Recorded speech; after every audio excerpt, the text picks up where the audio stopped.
방송에서 제공하는 투자 정보는 투자 판단에 대한 조언입니다. 방송에서 제공하는 주식의 가치, 가격 상승 및 가격 하락에 대해서는 방송사에서 보장하지 않습니다. 시청자 여러분 안녕하십니까. 오늘장 내일장 1부 출발하도록 하겠습니다. 서정덕입니다. 장 초반에 급락세가 펼쳐졌습니다. 그리고 다행히 급락세는 조금은 진정이 됐지만 여전히 코스피는 1%대의 하락이 나타나고 있고요. 코스닥 역시 0.5% 정도의 하락이 현재 이뤄지고 있는 상황입니다. 미국과 터키와의 갈등이 금방 끝날 것이다 라는 시장의 예측이 있었는데 생각보다 좀 길게 갈 것 같은 분위기에 우리 시장도 직격탄을 맞고 있는 모습입니다. 터키가 미국산 제품에 대해서 관세 인상을 하면서 맞불 작전으로 가고 있는 상황입니다. 금융시장 분위기 더 안 좋아지고 있는 상황인데 결국 이런 행동들이 강달러를 만들게 되고 신흥국이나 우리나라 같은 주식시장에서 외국인들을 이탈하게 만드는 직접적인 요인이 될 수 있다는 겁니다. 실제로 외국인은 지금 거래소 쪽에서 매도 많이 보이고 있는 상황입니다. 운송장비나 통신, 화학의 일부 업종을 제외하면 현재 낙폭 큰 종목들 많이 나오고 있고요. 반등 나오는 종목 드뭅니다. 코스닥은 그나마 장 초반보다 많이 올라오면서 거래소보다는 분위기가 조금은 나은 모습인데 대북 관련주들 주춤하는 모습들 장 중반에 보였는데 다시금 상승 쪽으로 가다 같은 종목들이 많이 보이고요. 급락 보이던 제약바이오 일부 업종이 지금 반등하기 시작했습니다. 한마디로 선별적이지만 상승 종목들이 코스닥에선 지금 나오고 있다라고 정리가 될 것 같습니다.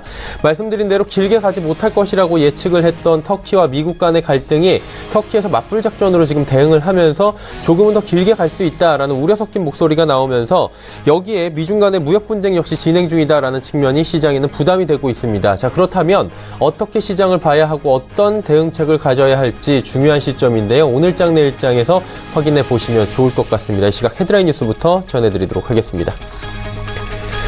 무역전쟁을 벌이고 있는 미국과 중국이 이달 하순께 다시금 협상을 진행한다라고 밝혀왔습니다. 중국 상무부는 오늘 홈페이지를 통해 왕셔우원 상무부 부부장 겸 국제무역협상 부대표가 미국 측의 요청으로 이달 하순 미국을 방문해 미국 측과 무역 문제에 관한 협상을 진행한다고 발표했습니다. 한 나라의 경제 규모를 보여주는 지표인 국내 총생산 GDP 규모에서 지난해 우리나라는 순위가 한 계단 밀렸습니다. 우리나라 GDP 세계 순위는 2005년 10위까지 올랐지만 2008년 15위까지 다시 밀린 뒤 2015년부터 2016년 사이 11위로 올랐다가 지난해 한 단계 떨어졌습니다. 우리나라보다 밑에 있던 러시아가 11위로 올라섰고 1위는 미국이었습니다. 2위는 중국, 3위는 일본, 그 뒤를 독일, 영국, 인도, 프랑스 순이 뒤를 잇고 있습니다.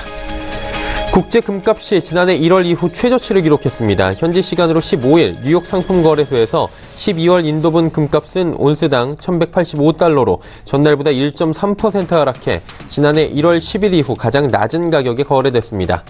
금 선물 가격은 올해 들어 10% 이상 떨어졌습니다.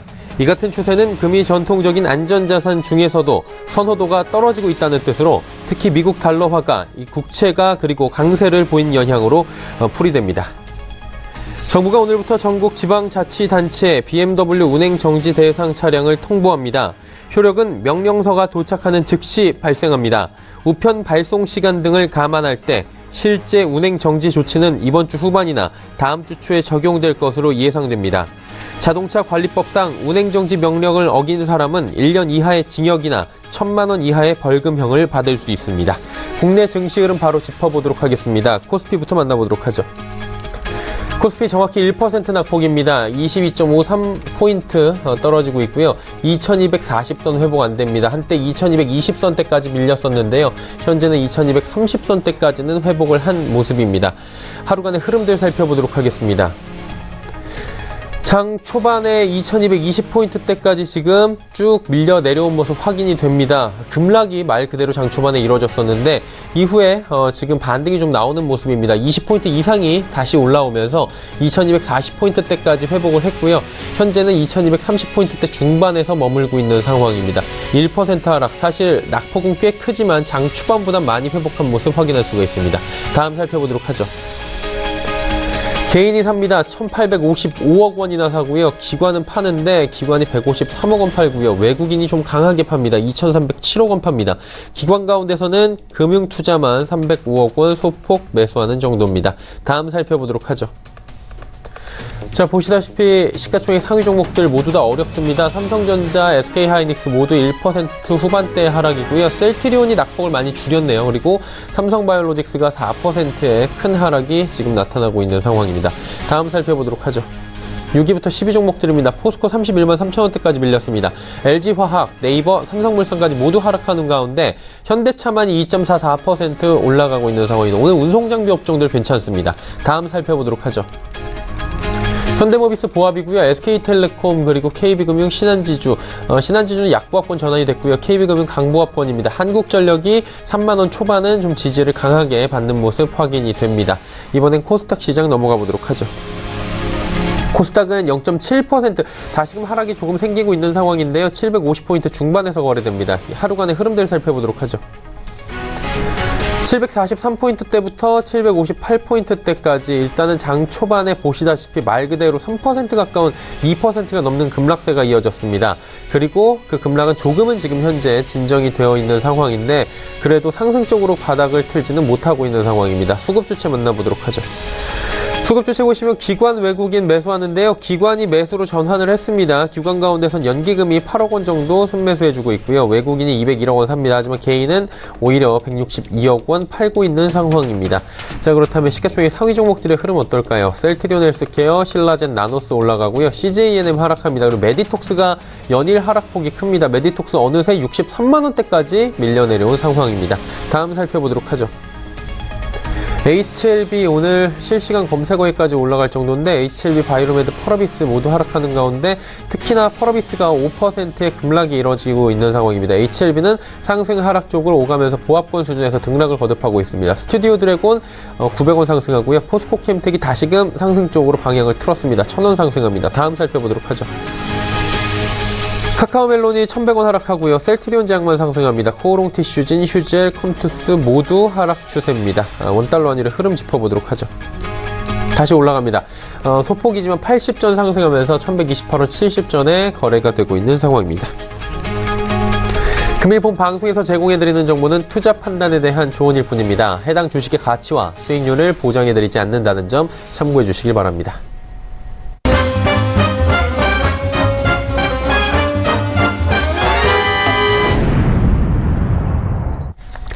오늘장 이슈 바로 짚어보도록 하겠습니다. 하나금융투자증권 투자금융팀의 최보은 연구원입니다. 안녕하십니까?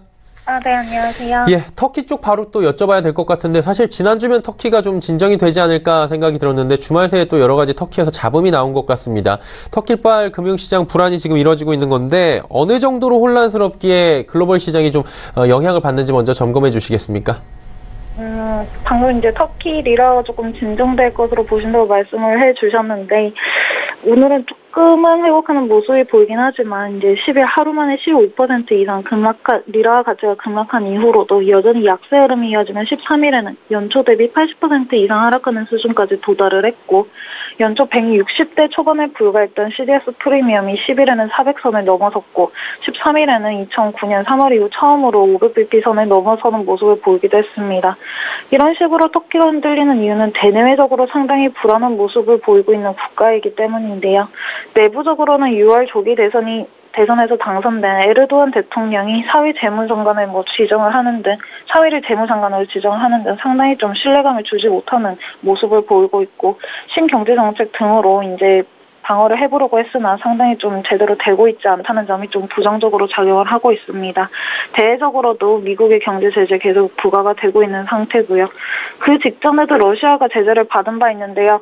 타 국가들도 부진한 모습을 보이기도 했지만 터키가 유독 시끄러운 이유는 터키가 타 국가들, 특히 타 신흥국 대비로도 상당히 취약한 국가로 구분되는 나라이기 때문입니다. 터키의 경우 17년에 이제 7%에 달했던 경제 성장률이 올해는 상당히 좀 둔화될 것으로 예상이 되고 있고요.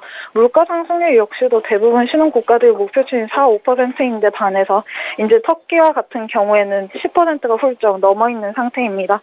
거기에 대외 부채 비중이 높은 반면 외환보유고 비중이 낮은 대외 건전성이 상당한 취약한 국가인 상황에서 미국의 제재에 더해 미국 달러가 강세를 보이게 되면서 터키 리라가 유독 좀 크게 영향을 받는 모습이 보여지고 있습니다. 자, 일단 터키 리스크가 지금 계속 진행이 되고 있다. 리라화 이야기까지 짚어주셨는데 이게 지금 확산되는 조짐이 좀 보이고 있습니다. 아르헨티나 쪽에도 영향을 주고 있고요. 신흥국 또 리스크로 금융위기 쪽으로 또 간다 이런 분위기도 지금 전해지고 있는데 터키 리스크가 결국에는 신흥국 리스크로 갈 수 있다라는 측면이 대두가 되고 있는 거잖아요. 왜 이렇게까지 지금 번지고 있는지 전해주시겠습니까? 아무래도 좀 올해 모습이 좀 상기된다는 점을 좀 보실 수가 있겠는데요.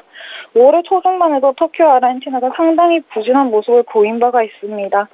아르헨티나는 IMF와 파업 종료 등으로 7월에는 크게 좀 반등을 하는 모습을 보였지만 이번에는 터키와 함께 아르헨티나 역시도 상당히 좀 크게 흔들리는 모습이 보이고 있습니다.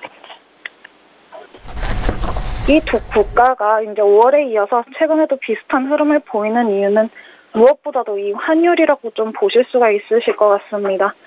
7월에는 달러 강세 흐름이 소폭 둔화가 되면서 달러 인덱스가 94에서 95선에서 좀 주춤하는 모습이 보여졌습니다. 이에 따라 신흥국 통화 역시도 약세 흐름이 조금은 진정되는 모습이 보였고요. 그렇기에 이제 환율 변동에 취약한 국가들 중 하락폭이 컸던 국가들이 반등을 하기 시작했고 오히려 미중 무역 분쟁이 부각이 되며 경상수지 비중이 높은 국가들 혹은 중국의 영향력이 큰 국가들이 부진한 모습을 보이기도 했습니다.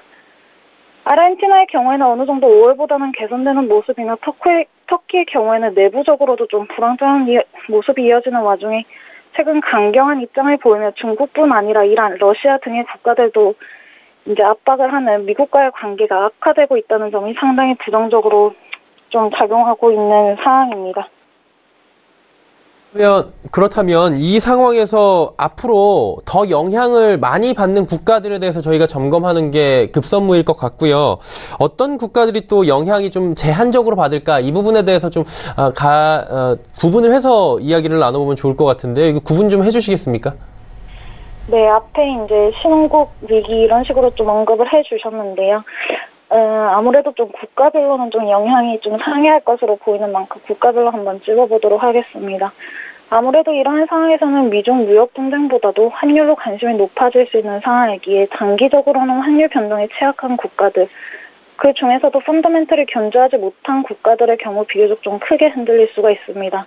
터키와 아르헨티나는 미국과 터키의 갈등이 이어짐에 따라서 한동안 좀 부진한 모습이 나타날 수 있을 것으로 보여지고 터키와 아르헨티나만큼은 아니지만 외국인 비중이 높은 만큼 여기 대외 변동성에 취약한 인도네시아 같은 국가들이 좀 변동성이 크게 나타날 수 있을 것으로 보여집니다. 그리고 또한 이제 브라질의 경우에는 앞에서 말한 국가들보다는 조금 다른 영향이 좀 보여질 수 있을 것으로 보여집니다. 바로 재정 적자 비중이 높은 만큼 헤아라 약세 흐름은 상당히 좀 부정적으로 작용할 수가 있어서 7월과 달리 헤아라 약세 흐름을 보일 시에는 브라질 증시 역시도 상당히 좀 민감하게 반응할 수 있다고 좀 말씀을 드리도록 하겠습니다. 신흥국도 신흥국이지만 유럽 국가들의 경우에도 터키 익스포저가 높은 상황이기에 이탈리아, 스페인 그리고 그리스와 같은 국가들 다시 한번 좀 불안한 모습을 한동안은 이어갈 수 있을 것으로 보여집니다. 미국의 경제 제재를 받고 있는 러시아, 이란 역시도 한동안 좀 신중한 접근이 필요할 것으로 보여지고 있습니다. 러시아는 특히 22일 미국의 제재 발효 시기가 예정이 되어 있고 추가 제재 가능성 역시도 언급이 되고 있는 상황이기에 이 점에 유의하신 접근이 좀 필요할 것으로 보여집니다. 오히려 미중 무역 분쟁의 우려로 하락폭이 컸던 국가들은 관심이 좀 환율 변동성에 집중이 되면서 비교적 영향은 좀 제한적으로 나타날 수 있을 것으로 보여지나 8월 말 9월 초까지는 미중 협의 가능성 역시도 명확하게 나타날 수 있지 않을 수 있다는 점에서 조금 불안한 모습이 이어질 것으로 보여지고 있습니다. 이럴 때일수도 이제 지난주에 말씀드렸던 견조한 국가들은 오히려 영향이 좀 제한적일 수 있을 것으로 보여지는 만큼 이러한 점에 유의하실 접근을 이제 추천을 드리도록 하겠습니다. 네, 알겠습니다. 터키 사태에 대해서 하나하나 진단을 해봤습니다. 오늘 말씀 잘 들었습니다. 네, 감사합니다. 하나금융투자증권 투자금융팀의 최부원 연구원이었고요. 이슈 칼럼 바로 이어집니다.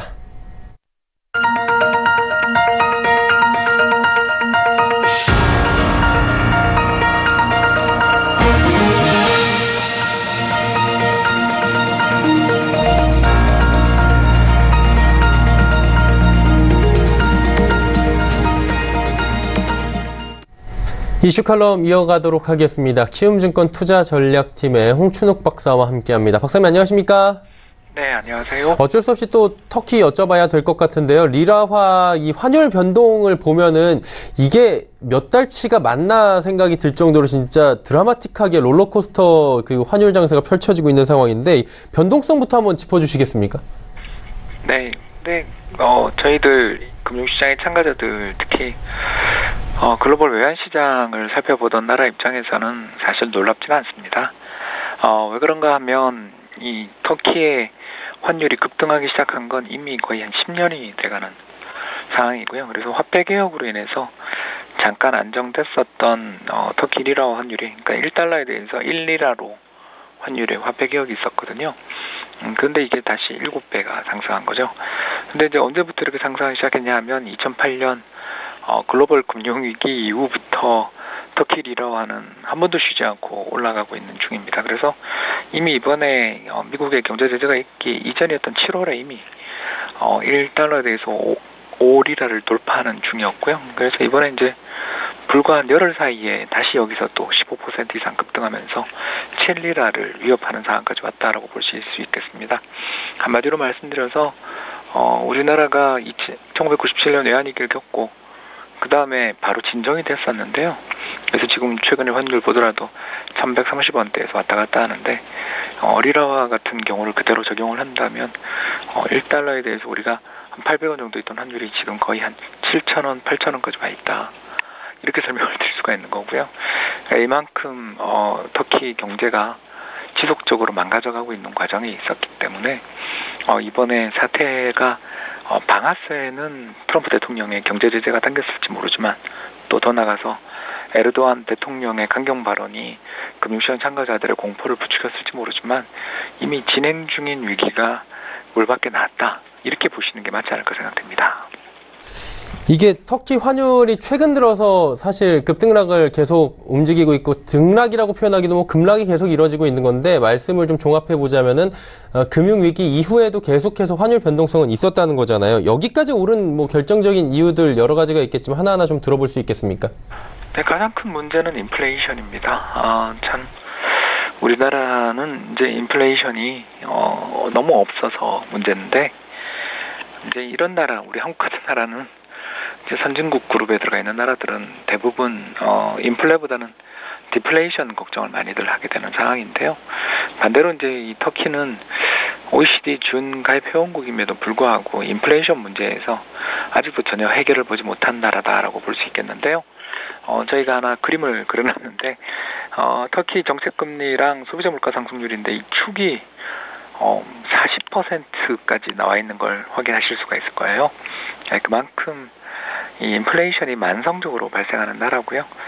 특히 최근 들어서서 이제 이런 환율의 불안도 불안이지만 경제 자체가 이 인플레이션이 그냥 일반화 가속화되는 가운데 있는데도 불구하고 정부 정책 금리를 8.75% 정도로 동결을 시켜놨어요.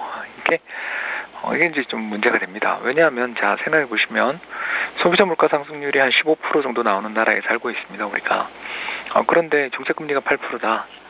자 그러면 대출만 받을 수 있다면 그렇지 않습니까? 어떤 네트워크를 이용해서라도 대출만 받을 수 있다면 저는 인플레이션이 15% 발생하는 나라에서 대출을 7%, 8%에 받을 수만 있다면 저는 그 대출을 받는 순간 바로 7에서 8% 정도의 이익이 생기는 거죠. 즉 마이너스 실질금리 상황이라고 볼 수 있는 거죠. 그럼 이와 같은 심각한 상황에서 자 이제 하나 더 우리가 고민을 해야 되는 게 이렇게 돈만 좀 더 빌려갈 수만 있다면 무조건 그냥 쉽게 돈을 벌 수 있는 그런 상황이 계속된다면 당연히 차입 압력, 다시 말씀드려서 돈을 빌리려는 사람들은 되게 많이 늘어나게 되지 않겠어요? 근데 이제 문제가 이렇게 돈을 빌리는 사람들은 많은데 국내 저축을 하면 할수록 손해니까 저축은 줄어듭니다. 자 이렇게 되면 무슨 일이 벌어지느냐? 네, 은행들 입장에서 대출 수요는 되게 강한데 예금이 없다라면 이제 둘 중에 하나를 택해야 되죠. 첫 번째는 대출을 조이든가, 그죠? 대출 안 해주든가, 아니면 다른 나라에서 돈을 차입해 와서 이걸 가지고서 대출을 해줌으로써 이자 마진을 높이려고 하든가. 이제 이런 과정에서 딴 나라에서 돈을 빌리고 국내에서 돈을 많이 쓰게 된다라는 이 과정 자체가 벌써 의미하는 바가 경제 전반의 불균형이 굉장히 심해진다라는 거고요. 또 경제 전반의 불균형이 심해지면 심해질수록 당연히 자산 가격도 막 춤을 추겠죠. 결국 만성적인 어떤 실질금리 마이너스 국면, 그리고 그에 따른 과다 차입, 또 통화 팽창, 또 이게 가져오는 인플레이션, 뭐 이런 여러 가지 불균형들이 지금 몇 년째 계속되고 있다라는 거고요. 하루빨리 이 터키가 진정되고 금융시장의 참가자들이 이렇게 안도감을 좀 가질 수 있도록 유도하기 위해서는 뭔가 정책 스탠스가 좀 달라져야 되는 그런 상황인데, 아직까지는 이렇게 인플레이션을 좀 방치하는 듯한 그런 느낌이다, 이렇게 볼 수 있겠습니다. 인플레이션이 지금 계속 올라오면서 결국에 실질금리가 마이너스인 상태고, 그러다 보니까 여러 가지 문제점들이 발생하고 있다라고 정리가 쉽게 되는 것 같은데, 이게 이렇게 되면 그 나라의 구매력은 어떻게 됩니까? 약화가 되는 게 맞습니까? 이제 돈을 빌려오지 않으면 예. 대출해 줄 수도 없는 상황에 처해서, 또 국내 저축은 적고 해외에서 돈을 빌려오는 게 많아진다. 이걸 한마디로 경제 지표상으로 딱 정리를 드리면 만성적인 무역 적자가 발생하고 있다. 저희는 이렇게 이제 이야기를 하게 되는 거죠. 왜냐하면 이제 그 GDP에서 사람들의 저축에서 투자를 뺀 게 결국 이게 경상수지의 성격을 지니게 되는데, 경제 내 저축은 적은데 투자는 아까 말씀드린 거 돈을 빌려가면 무조건 이득이니까 돈을 많이 빌려가서 투자는 늘어나고 있다라고 하는 거는 결과적으로 경제가 자기 돈만으로는 도저히 살림을 꾸려나갈 수 없어서 다른 나라의 돈을 빌려오게 되는 그런 과정이 나타나고 있다고 볼 수 있고, 이게 바로 무역 수지의 적자로 이제 발현하게 됩니다. 그러니까 이걸 그냥 쉽게 그냥 설명을 딱 드리자면, 물가가 끝없이 올라가서 이 나라의 인건비랑 집값이 계속 올라가는데 환율이 그대로 돼 있으면 무슨 수로 수출하겠어요, 그죠? 그러니까 이 나라가 그 환율을 제대로 조정해주지 않는다면 그냥 이 나라는 계속 적자를 볼 수밖에 없는 그런 국면에 있다라고 볼 수 있는 거죠.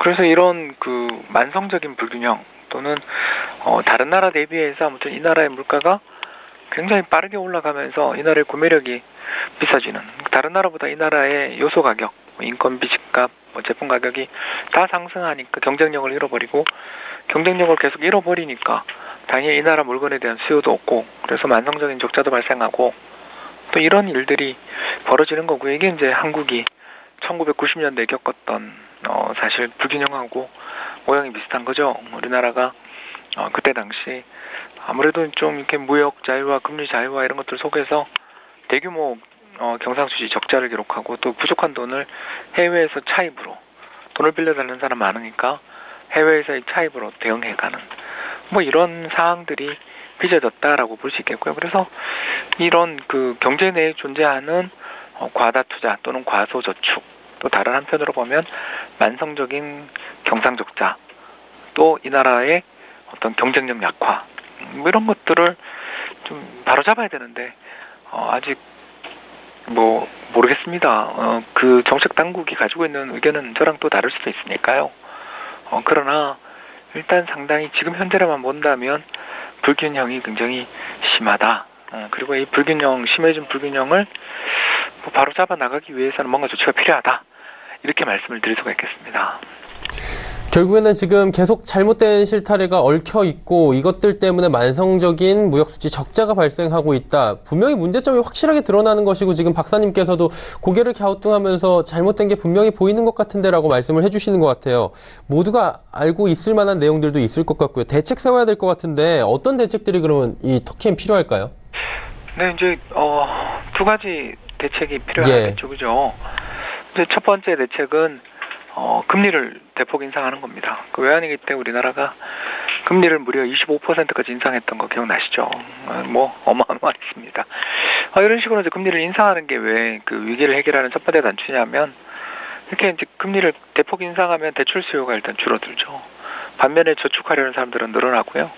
또 이렇게 터키의 금리가 높아지면 다른 나라로 빠져나오고 있던 돈들도 회귀되거나 다른 나라에서 이렇게 높은 금리의 매력을 느껴 터키에 또 투자를 늘릴 가능성이 생겨서 급격한 외화자금의 유출, 또 경기의 과열 문제들을 해결할 수 있습니다만, 이 정책을 쓰려면 한 가지 각오가 필요합니다. 그 각오가 바로 뭐냐면 불황을 각오해야 된다는 거죠. 금리가 갑자기 뭐 20% 또는 25% 이상까지 확 올라가게 되는 경우가 만약 생긴다면 이게 뭐 돈을 빌려간 사람 중에 특히 변동금리 대출 받은 사람들은 우리가 97년 외환위기 때 겪었던 것처럼 일거에 굉장히 큰 충격을 받을 가능성이 생기지 않겠어요? 더 나아가서 이렇게 금리를 확 올리면서 경기를 불황으로 몰고 가게 되면 기업가들 입장에서 보면 당연히 사업하기 어려워지는 그런 여건들이 출현하고 또 이 과정에서 대대적인 실업률의 상승이 나타날 수도 있으니까 이 대안이 이제 가장 어떻게 보면 모범 답안인데 이걸 선택 못하고 있는 거고요. 근데 그 다음 두 번째 답안이 뭐냐? 뭐 답안이라고 부를 수는 없지만 이제 그 다음은 환율이 상승하는 걸 그냥 내버려 두는 거죠. 즉 어떻게 보면 균형 환율, 균형 물가 수준까지 환율의 상승을 이제 유도해 버리는 겁니다. 대략 이제 얼마가 균형이냐라고 물으면 미국과의 상대 물가 이런 걸 통해서 저희들이 간접적으로 추정해 보면 한 1달러에 대해서 6리라 이상, 7리라 정도면 균형이 아니냐라고 볼 수 있어서 환율을 확 올려버리면 일단 해외 물건에 대한 수입 수요가 둔화될 거고요. 또 더 나가서 이와 같은 환율이 급등하면서 터키산 뭐 예를 들어서 버버리 뭐 이런 것들 사러 가자 지금 이야기 나오잖아요. 그런 것처럼 터키산 메이드 인 터키 제품들에 대한 수요가 증가할 수 있어서 경제의 경쟁력도 개선되는 측면이 있습니다만 이제 이 대안을 쓰면 이게 정부의 통제 범위를 벗어날 리스크들이 생기는 거죠. 즉 환율이 앞으로도 계속 올라간다라고 생각되면 물론 이제 지금 터키 정부가 수압 시장에 또 개입을 하고 있습니다만 아무튼 환율이 더 올라갈 거라는 기대를 더 부르게 되면 이게 어떻게 보면 기대가 기대를 낳고 투기가 투기를 낳게 되면 통제할 수 없는 상황으로 달려갈 수도 있다는 게 첫 번째고요. 더 나가서 달러화 또는 유로화로 다른 나라에서 돈을 빌려온 사람들, 다시 말해서 터키 돈, 리라로 돈을 빌린 게 아니고 달러나 유로로 돈을 빌린 경우는 환율이 이렇게 급등해버리면 갚아야 될 리라 부채가 더 커지잖아요. 결국 외화 자금난이 발생하게 되는 그런 리스크들도 있기 때문에 이 대안보다는 금리를 인상하고 경제의 긴축을 시행하는 그 정책이 더 맞는 정책이 아닌가. 즉 환율의 급락, 환율이 이제 급등하니까 리라 가치가 급락하고 있지만 이거를 더 유도하기보단 일단 환율의 상승을 좀 억제하기 위해서 노력하고 특히 여기서는 금리 인상을 비롯한 어떤 긴축 정책이 무엇보다 시급한 상황이 아니냐 이런 의견을 가지고 있습니다만 아직 현재까지는 그런 금융시장의 참가자들이 기다리는 뉴스는 나오지 않고 있다 보니 이렇게 변동성이 커진 게 아닌가 이렇게 짐작됩니다. 예, 터키 정부에서 홍춘욱 박사님의 이야기를 좀 잘 새겨드려야 될 텐데 말입니다. 오늘 말씀 여기까지 듣도록 하겠습니다. 고맙습니다. 네, 감사합니다. 키움증권 투자전략팀의 홍춘욱 박사와 함께했습니다.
오늘장 내일장 1부 함께 하셨습니다. 잠시 뒤 2부에는 이제 종목 이야기 좀 자세하게 준비해 보도록 하겠습니다. 그리고 종목 상담까지 이어가도록 할 텐데요. 두 분의 전문가와 함께하는 시간 레벨업 트레이딩 타임 시간이 준비가 돼 있습니다. 잠시 뒤 2분에 전문가와 함께 돌아오도록 하겠습니다. 고맙습니다.